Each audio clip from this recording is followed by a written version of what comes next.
Good morning, good afternoon, good evening, wherever you might be. This is Firoz Manji from Daraja Press, and welcome to Organizing in the Time of COVID. Today, my guest is Joshua Sealy-Harrington, who is a doctoral candidate at the Columbia Law School and a lawyer at Power Law. His research interrogates the complex relationship between law, identity, and sexuality, while his practice explores the intersection of these relationships with public, constitutional, and criminal law. In practice, Joshua has appeared before all levels of court, including the Supreme Court of Canada. Before joining Power Law, Joshua completed 3 judicial clerkships, 2 at the Supreme Court of Canada for Justice Clement Gascon, and 1 at the Federal Court for Justice Donald J. Rennie, now of the Federal Court of Appeal. His writing has been published in various law journals, National Magazine, The Globe, Mail, and Newsweek. I want to speak to Joshua about his views about philosophers like Fanon, like Cedric Robinson. And Fanon points out that it is the white who invented the black and thereby gave definition to their own claims to be the superior, the epitome of what it means to be human. So what does COVID reveal about the nature of racial capitalism? What does it reveal about the nature of white supremacy, in particular in the USA? Does it reveal only the sociological conditions or the medical conditions of blacks in North America? And does it tell us something more about the system of white supremacy that over centuries has repeatedly asserted that everyone other than whites are less than human? So what does COVID tell us something about? Does it actually tell us something about the nature of racial capitalism as Cedric Robinson would define it? So I want to welcome Joshua. Thank you for joining us on this show. And while I'm on the show, I should also acknowledge that we were introduced by Claire Kane Wojcik, for which I'm also very grateful. So wonderful to meet you at long last. Thank you. Happy to meet you. And thanks to Claire. Indeed.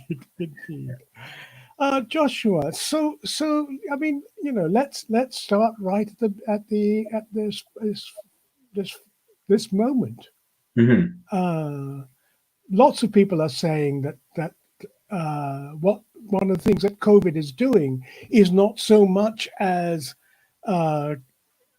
allowing us to talk about a pandemic, but actually helping to take the veils off our eyes to be able to see the nature of capital and its social relations as they really are. Do you think that's a good characterization?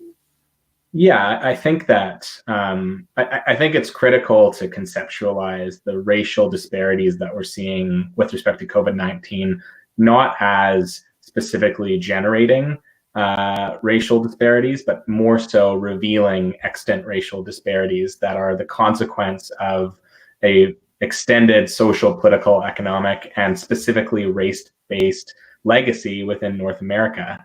And so it's not that, there is this discourse at the beginning of COVID-19 about it being the great equalizer. And ironically, what we're actually seeing through a critical lens is that COVID-19 is illustrating the persisting racial inequalities in society, and the source of those inequalities is myriad. So, I mean, give us some examples. What?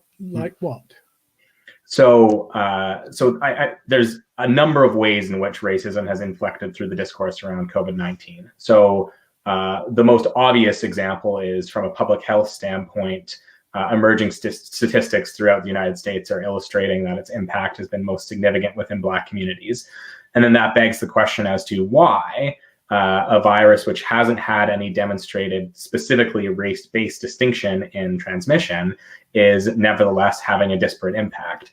And so that disparate impact can be traced to a number of policies that illustrate how something that can be neutral in application, whether it be a virus or whether or not it be an economic, social, or political policy, can have very significant disparate impact. So, for example, redlining, segregation, access to private health insurance within the United States, trust of the medical profession, and more importantly, conversely, the medical profession's biases towards Black communities.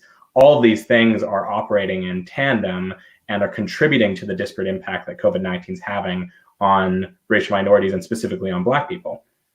So what would you say to those who say, well, it just happens to be that Black people are rather susceptible to this? So susceptible is doing a lot of work in that sentence. So susceptible in the sense of biological, specific biological susceptibility to COVID-19, that would be based on what critical race scholars refer to as the naive concept of race. This conception of race is, biologically delineated categories, which has been long rejected not only by critical race scholars, but by leading anthropologists, geneticists, and the like. Realistically, what racial categories actually are is a product of imagination and specifically a social intervention from historical and contemporary societies with political motive to create a racial underclass and to develop a racial hierarchy through which things like slave labor can be coherent. If Black people are biologically equivalent, their subjugation and subordination cannot be really morally justified. But if they're a distinct species, subhuman effectively, then their treatment can be justified, and the broader project of racial capitalism, of colonialism, can then in turn be justified. So a notion of, I'm whining a bit, but a notion of susceptibility, if it's in biological terms, is just incorrect because Black people aren't discrete biological entities. And if we're talking about susceptibility in a broader sense of how very deeply racist and capitalist society has made Black people, who we created, then in turn more vulnerable to those harms, then yes, they are more susceptible. But that susceptibility is the product of a political choice, not a biological inevitability. So let's look at it sort of historically. How did this relationship, this racial capitalism emerge, and how did it lead to a situation where we're now seeing or these relationships being revealed during this pandemic? Yeah, so there's I'm glad you point to scholars like Fanon and like Robinson, because what they did was they were kind of early thinkers theorizing the relationship between white supremacy and quite literally the creation of Black people. So you look at Fanon in Black Skin, White Masks, and he talks about, he says what is called the Black soul is a construction of white folk. And you can see that in COVID-19, which is perfectly illustrating this. You have a broad legacy of slavery, Jim Crow, redlining. You have in turn the consequences of that in terms of the social determinants of health, of stress, of provider bias, some argue even of epigenetics. And so in the context of the COVID-19 pandemic, how do we respond to that? In discourse, we're talking about, or some people are talking about how Black people are eating too much soul food, how it's, their culture, that they're doing these things themselves, or more perniciously, some people are just saying that, they're biologically predisposed. And that discourse constructs the Black soul as the author of its own misfortune, as something which is inevitable, as opposed to something that was a very broad and deliberate political process through colonialism, and now in a contemporary context through capitalism. So the end product of that is when a Black person gets COVID-19, the cultural response is, well, of course they did. They're Black. That's expected. And that's, you can only reach that consequence. You can only reach that conclusion if you have the backdrop and the background of a broader project that justifies that conclusion through the dehumanization of Black people. And you also see that with Robinson. So like I said, Fanon talks about the creation of Black people. Robinson says the same thing in Black Marxism. He talks about how the creation of the Negro was obviously at the cost of immense expenditures of psychic and intellectual energies in the West. The exercise was obligatory. It was an effort commensurate with the importance Black labor power possessed for the world economy, sculpted and dominated by the ruling and mercantile classes of Western Europe. So again, you have a goal ultimately white supremacy, and you have a means, which is the creation of this fictive entity, Black people, and who through their subjugation, you can advance white supremacy, you can advance capitalism by creating this caricature of Black people that justifies white supremacy, that justifies capitalism. Right. So what are the conditions that result in Black people dying much larger proportion than you see in terms of its proportion in the population? Yeah, so there's a ton of reasons that contribute to this, and these illustrate. So there's a traditional conception of racism, and there's a more critical race exception of understanding of racism. So the traditional understanding of racism is, intentionally bad actors who are going out and actively discriminating against Black people, and this is a narrow conception of racism that I would reject, but that also is doing some of the work. We are seeing some explicit bias and treatment in terms of narratives around even Asian Americans being attacked, Black people being shamed for wearing a mask or not wearing a mask, because in one context they're a seeming criminal, in another context they're a criminal because they're at risk of infecting people. So we see that explicit bias narrative reflected in COVID-19 discourse, and that's a part of a narrow conception of racism. But more importantly, critical race theory talks about different forms of racism. So we talk about implicit bias, we talk about systemic discrimination, and from the standpoint of public health, systemic and structural discrimination is really important for understanding why it is that we're seeing such significant racial disparities in COVID-19 transmission. Ultimately, this is a pandemic that is impacting people based on rates of transmission and based on comorbidity. And both of those are exacerbated in North America by long legacies and histories of redlining, of private insurance, in terms of education, in terms of housing. You can see this in discourse around social distancing, right? So there's this concept of staying at home and social distancing as a diligent and responsible citizen in the context of COVID-19. Where are the densest, I live in Brooklyn right now. What are the densest parts of America? What are the densest parts of New York, which is, the epicenter of this pandemic? It's places where predominantly Black people live. And that's not an inevitable consequence. That's a deliberate designed project from the beginning of the United States to create and sustain racial hierarchy. You see Black people in concentrated areas where transmission is going to happen more often. You have, historically the Tuskegee experiment and various, horrific exploitation of Black people and Black bodies through the American medical, machinery, and that can result in distrust, that can result in biases. All of these things are combining to contribute to a disparate racial impact in terms of COVID-19 within the United States. And that's in the US. We at least have data there to track how this is happening. In Canada, we have a lot of resistance to tracking racial data. And so in consequence, we actually struggle to identify what many suspect would be significant racial disparities as well there, because America is not unique or idiosyncratic in terms of its, sustaining of racial hierarchy through very specific state-sanctioned projects. Right. And before we go on, I've been using the term Black as a political color, not a skin color. Yeah. Today, a lot of people very much use identity as color of skin, black, brown, whatever. But I just want to make sure that certainly what I'm using is the way that Malcolm X spoke about it, that Steve Biko spoke about it, that it is a political color that defines those who were invented by the white as being the other. And so it's a collective term, just so we don't get misunderstood that it is only what the now term is African Americans who are being affected.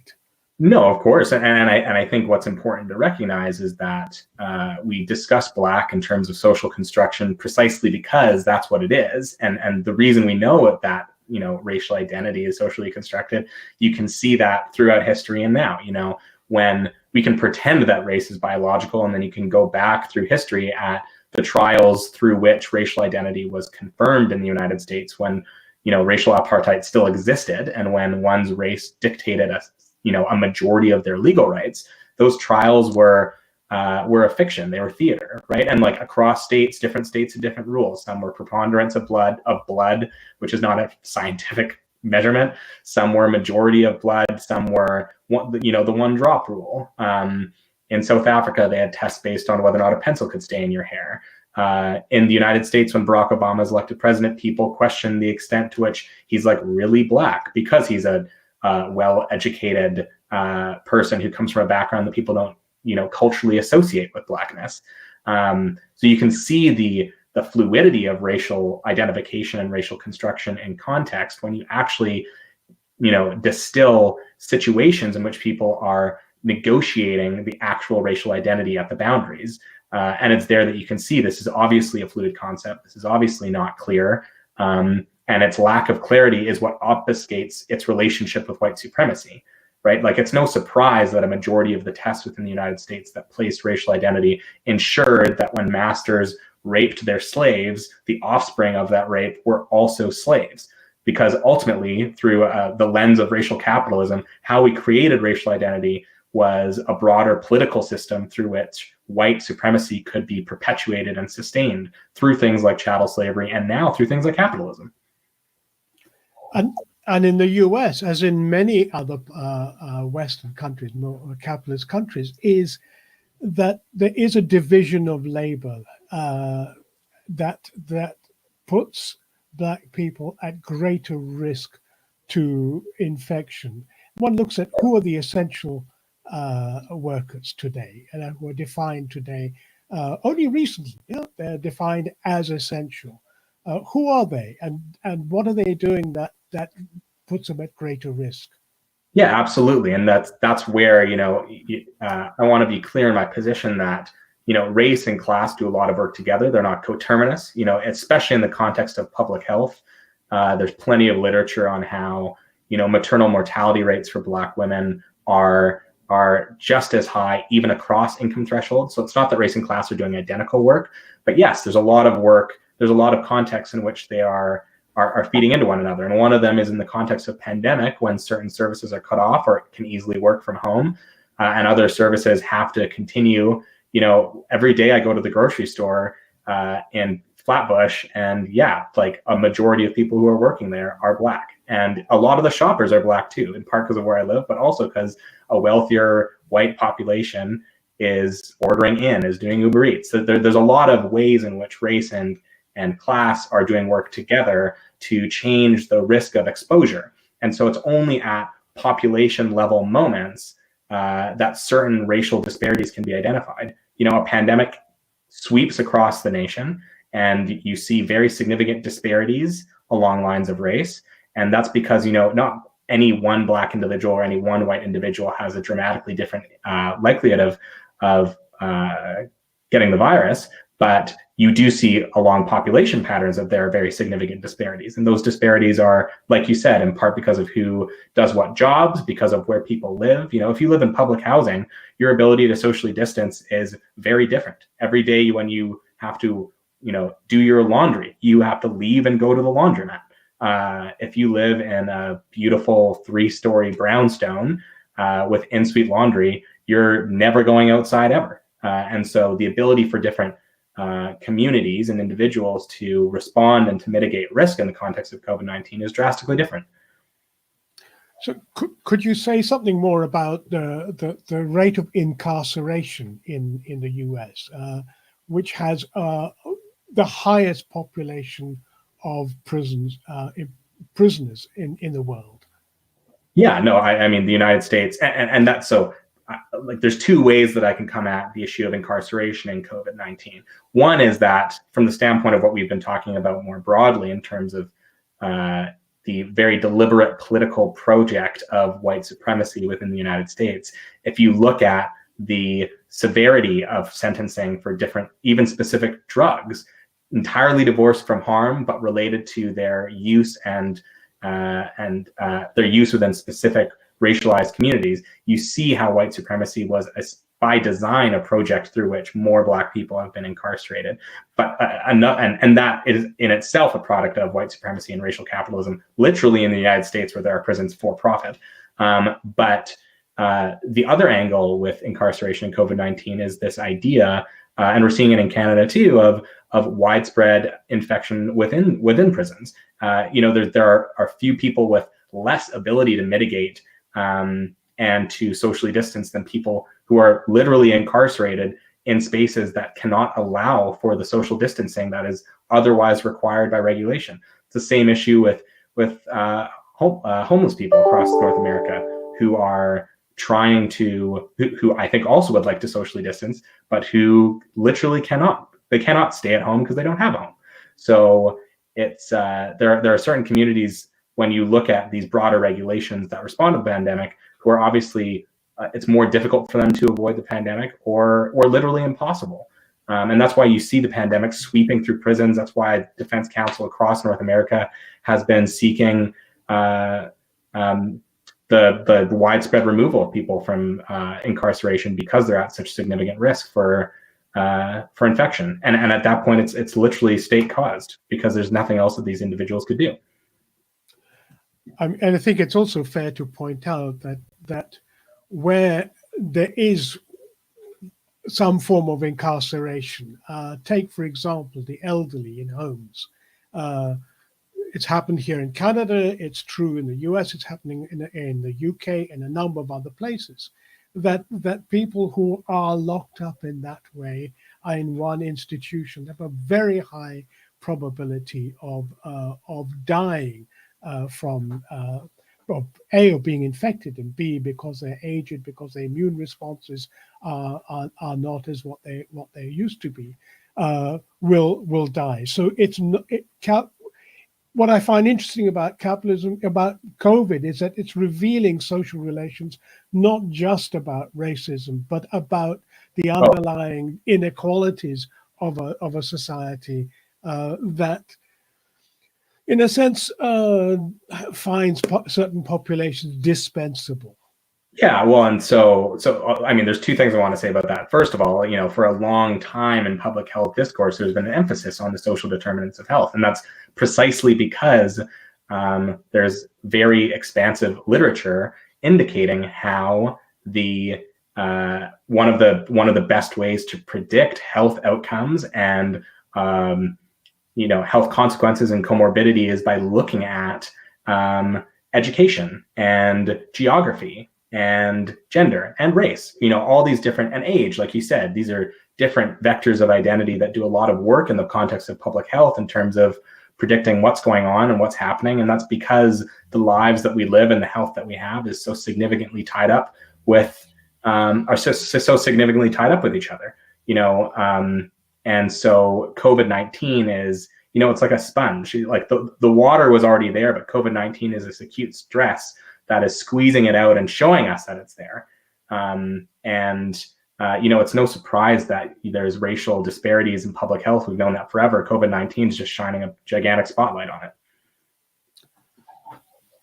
One of the things that we see, not just in the US, but in almost every country, is that there is a standard formula for dealing with the prevention of the spread of the virus, and crucial element of this is social distancing, and you've pointed out already that amongst many Black communities, social distancing doesn't mean anything. It's just not practical, as it isn't for people who are confined in institutions or incarcerated and so on.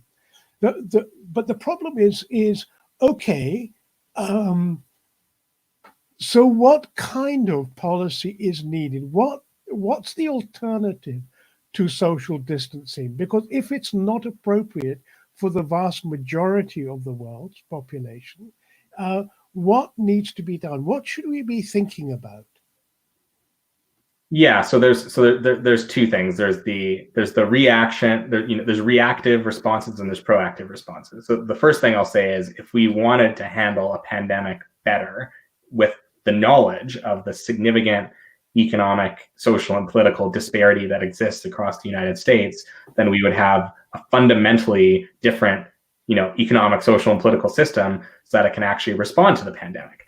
And so, something as simple as like public healthcare, universal public healthcare, would do a lot for improving responses and disparities in the context of something like a pandemic. But obviously, that switch is unfortunately not being turned on right now in the United States. We'll see later this year. But in terms of responses, social distancing, I'm sympathetic to. It is something that, in my understanding, is reasonably effective at quelling the spread of the pandemic. I think realistically, these uniform policies that aren't conscious and mindful of the distinct ways in which those policies manifest within different communities are under specific. So as an example, I've seen a lot of advocacy and hashtags around stay at home and social distancing. I haven't seen a lot of more productive and helpful information about what people can practically do depending on their circumstance to diminish the likelihood of transmission. So people will say, they might say, well, just, stay at home. It's like, if I have to go to the laundromat, I can't stay at home. So what do I do? How do I, as someone in a circumstance that doesn't meet the generic, ultimately middle class criteria of transmission prevention, how does that person avoid it? Because these general rules, though they're impactful in terms of everyone knowing the 3 or 4 lines that they're meant to parrot, are underutilized in communities and in spaces in which they aren't as effective or effective at all. Or they're so impractical that people just don't follow them. If you live in public housing just surrounded by people, and people say don't go within 6 meters or 6 feet of someone, and every day when you take out your garbage you walk past 20 people and it's inevitable. What do? You need advice. You need top-down advice, which isn't only about what people living in suburban homes can do to avoid infection. You need advice that's sensitive to different communities and the living situations. So how do we involve people who are in those conditions, come up with ideas of what is the alternative public policy? What is the alternative behavioral policy that we should engage in?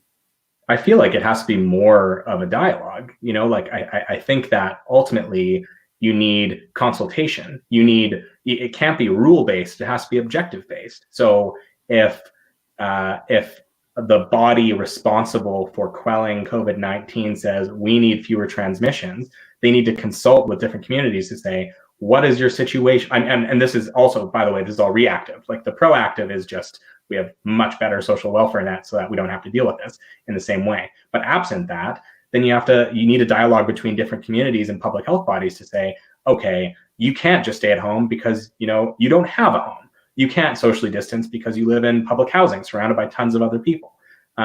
So what are solutions that sufficiently mitigate, that are credible within those circumstances so that people are likely to comply with them?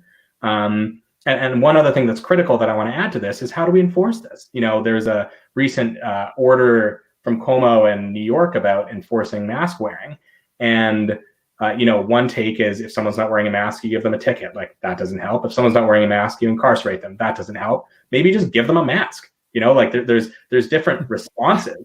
There's different public health responses that you can think of that are sensitive to the fact that different communities have different needs, and also that just don't try to police our way out of the pandemic, that are trying to deal with this as what it is. It has the character of a public health crisis, not a criminal law crisis. And so we need to respond to it in kind. And public health that gives, doctors know this, like they carefully interview every patient because every patient's different. And yet our public health policy is, here's one rule for everyone. It's incoherent. It doesn't make sense when you have different communities that have very different needs. And this isn't a critique of all social distancing as a policy generally. I get that it's what is understood to be effective, but I think, rules like stay at home are kind of ironic and in circumstances where it's like, I have to do my laundry and I don't have in-suite laundry, so I'm not staying at home. I'm going to go wash my clothes. There's just people in different circumstances who can't comply by these rules that are I think pretty obviously designed by people who are not being sufficiently mindful of different communities and what they need to quell the pandemic effectively. So, what are the challenges of organizing in the time of COVID? Yeah, so I think that there's a couple things that come to mind in terms of organizing. I think that first, to answer you directly, I think the challenge obviously is that a lot of organizing is done through interaction and communication, and those things are much harder to do when everyone's effectively under quarantine. There's been a lot of really good efforts by educators and by businesses to redesign their processes to work online. But it is also, we're seeing how effective those things can be, and how there's nevertheless, a residual thing missing when you're not meeting people in person, organizing with people in person. And that's, I think COVID is showing both of them, that there's a lot of digital opportunities and a lot of in-person necessities simultaneously. But I also think that in the context of organizing, I think what's really important from my standpoint is conceptualizing COVID-19, despite the horrific and significant public health consequences that it brings, as an opportunity for people who may be more sympathetic to post-racial conceptualizations of North American society to recognize that race is still doing a lot of really significant and pernicious work in organizing our world. And I think that one thing that activists can organize around is the idea that COVID-19, like the sponge metaphor I raised earlier, we're seeing the water. And I think for those who did not know the water was there already, it's important to seize on this opportunity to make more people aware of how race is doing a lot of really significant and horrible work in society, and to get more people on board with critical anti-racist work, because its consequences are fatal, and we're seeing that right now. I'm not sure if you have read Arundhati Roy's article recently about the portal, and she points out that historically pandemics have forced humans to break with the past and imagine their world anew. And she said this one's no different. It's a portal, between one world and the next. And what we face then is just as capital traditionally seizes the opportunity of crises to impose the most reactionary policies, but it's also an opportunity, she points out, as opening another world, a possibility of another world. But if we can't organize now, if we can't show the love now, as it were, are we inevitably going to be faced with the shock doctrine? Yeah, so I think that COVID-19 is, presents us with a potential portal to a new society. The issue is that white supremacy and capitalism are going to resist that, and they have consistently resisted that. So, and we see that unfolding all across the United States, and in Canada as well. There are some states that are now scheduling reopening, despite the fact that the pandemic is going to get worse. And I think it's no surprise that once racial data came out about disparities in public health, that we see an eruption of at least anecdotally, majority white protests across certain parts of the United States saying, well, we need to reopen. And that's because of the casualties, the contingency of that reopening is something of devalued interest. And so, does it present us with an opportunity? Yes. Is that opportunity going to be seized upon? I don't know. We see with greater state intervention across the United States and Canada, things like universal basic income becoming like notionally present now to respond to the needs of the pandemic. Are we going to keep UBI afterwards? I don't know. That's going to depend on how we politically respond and how we organize and how we advocate after the pandemic, whenever that actually happens, in terms of the type of society we want to have. And there's going to be very significant capitalist and white supremacist interests that are not going to want that. Universal basic income is something that could do, wonders against capitalism and against racism. And there's no surprise that certain constituencies are very against those things, because they ultimately redistribute power in a way that undermines capitalist and white supremacist projects.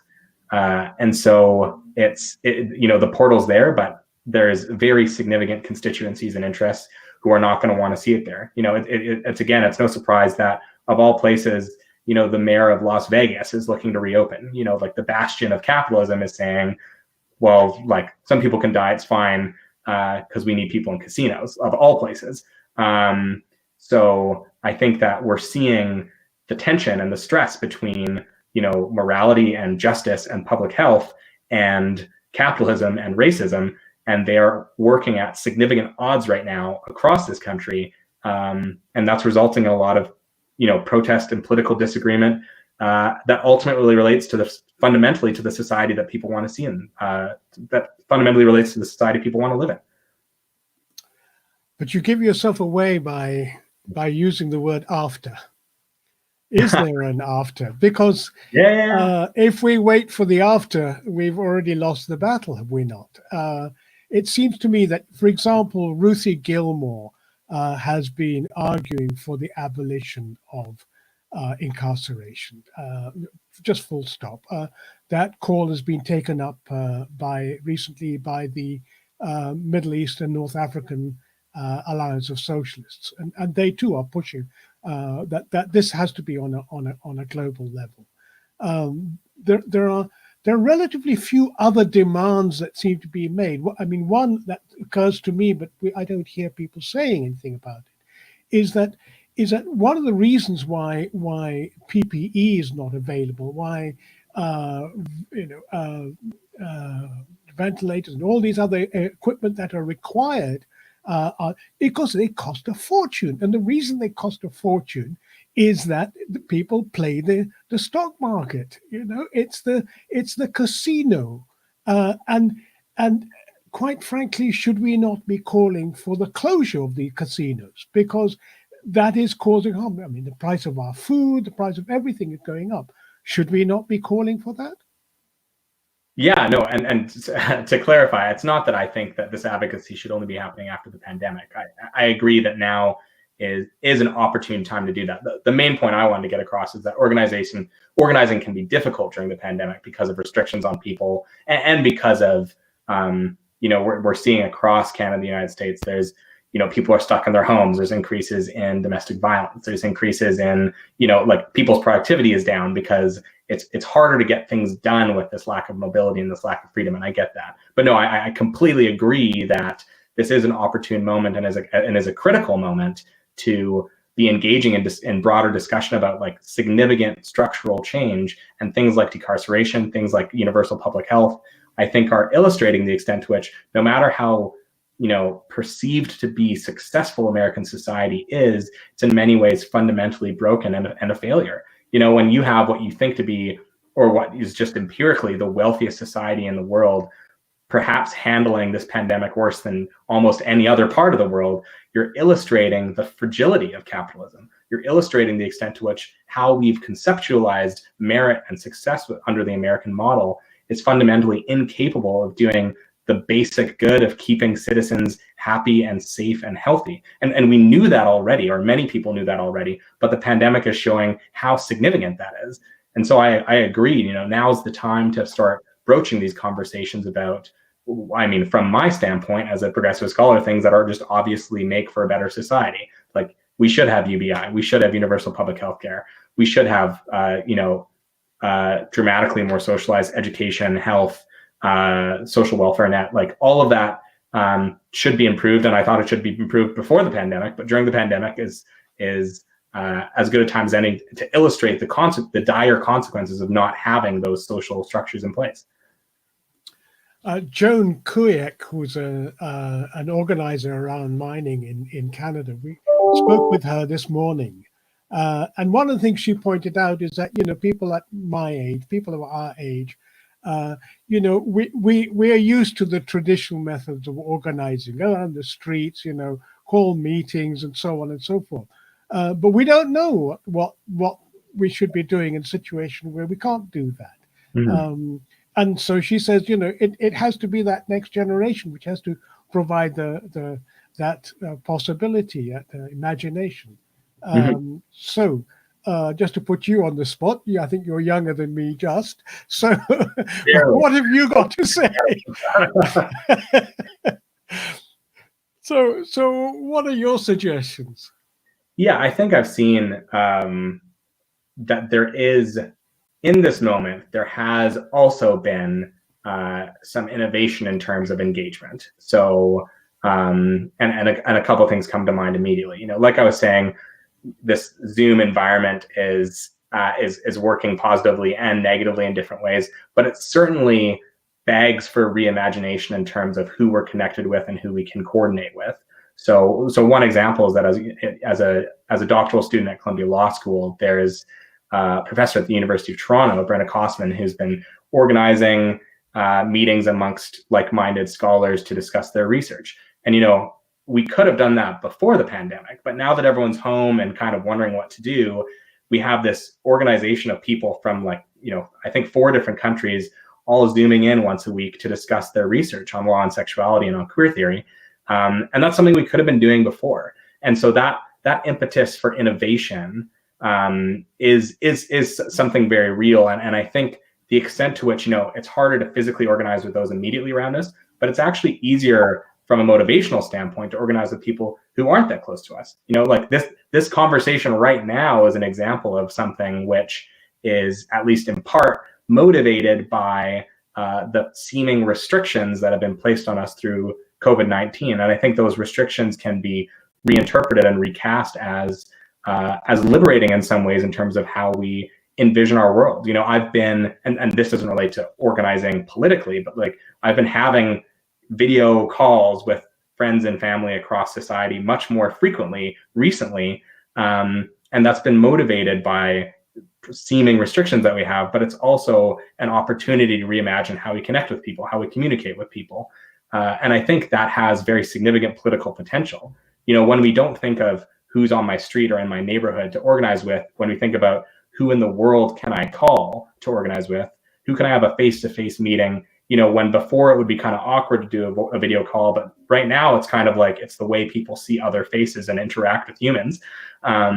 We're seeing that there's actually very significant political potential in how we can connect with other people in this specific moment. And I think that can be really generative in terms of how different people, despite geographic differences, can come together and organize for political advocacy. And I think that's great. How far do you think these new things will last? My hope is that they will last, because I think it's going to be, let's say I have no idea. Let's say in 6 months, things loosen a bit in New York. I've been video calling with friends a lot more often now. It'll be kind of, there's an inertial component to it. Once you've done it a bit more, you kind of say, it's almost awkward to back out. We used to have a call once every couple of weeks. If you really just stop the call now, it's kind of weird, because you're kind of admitting, I was just doing it out of desperation. Whereas if you have established certain modes and certain hobbies and certain recreations as a result of this moment, I think some of them will persist. And I think that in a more institutional setting like teaching, a lot of teachers now are doing online stuff for the first time. And it makes me wonder, maybe if I lived far away from my supervisors, I would have just kind of done emails back and forth. Well, now that I've seen them on Zoom, why wouldn't I have done that anyways? Why wouldn't I have the in-person meeting I would have had otherwise? We kind of defaulted to written communication previously because it was less, it was less invasive. But now that we're kind of used to this online setting of communication as a surrogate for in-person communication, my sincere hope is that we do it more and that we continue to do it more. And I think once we have, quote unquote in-person but not actually communication understood as something that's a conventional form of discourse between different people, and we have the benefits of the nonverbal cues through which people communicate, and which is why in-person communication is so important, I think that can be deployed in a really effective way to expand how we imagine advocacy and how we imagine organizing in ways that can be really productive. Well, I hope this will be just the first of many interactions that you and I will have as well in the Absolutely. coming period. Um, any final message you'd like to get people to think about in this coming period for those who are watching the show? Yeah, I think for me that the main takeaway from COVID-19 from a critical race standpoint is that it is an opportunity for those who were less aware or potentially less sympathetic about the persisting effect of racism in society to really look at the consequences when an acute stress, infiltrates our world and shines a spotlight on the disparities that were already there. And I think for me, that's what's really important. We need to view this as a moment that for some people indicates how effective white supremacy is at the material reality of people within society. And we have to remember that, when the pandemic's over, whenever it's over, if it's ever over, we have to remember that. We have to maintain our cultural memory around these racial disparities, and we need to act on them. Though COVID-19 has been horrific, we also need to see it as a critical opportunity to acknowledge that we do not live in a post-racial society and that there's immense anti-racist work to be done. And my hope is that as further statistics come out, as Canada hopefully starts to gather statistics, as more people continue to write about this on various social media platforms, I'm hoping that it resonates with some people and that we have a broader coalition of people who, when this is potentially over, are committed to a project of anti-racist work. So, in short, what we need to do is squeeze that sponge to get rid of that dirty water. Yes. And we need to know it's there, even when it's not being squeezed. Okay. Yeah. Well, thank you very much, Josh, for joining us on the show and for a very interesting discussion. No, thank you so much for having me and for fantastic questions. This is an important conversation, and let's keep it going. Let's keep it going. Thank you for joining us. All the best. Take care and be safe. I will. You too. That was Josh Sealy-Harrington, who joined us from Columbia Law School. Thank you for joining us on this show. This is Firoz Manji from Daraja Press saying, I hope you have a good weekend. We have a couple of shows coming up. Hopefully in the coming period, we won't be so intense as we have been so far. At least I might get a little bit of rest too. So this is Firoz Manji saying, be well, go well, and see you soon.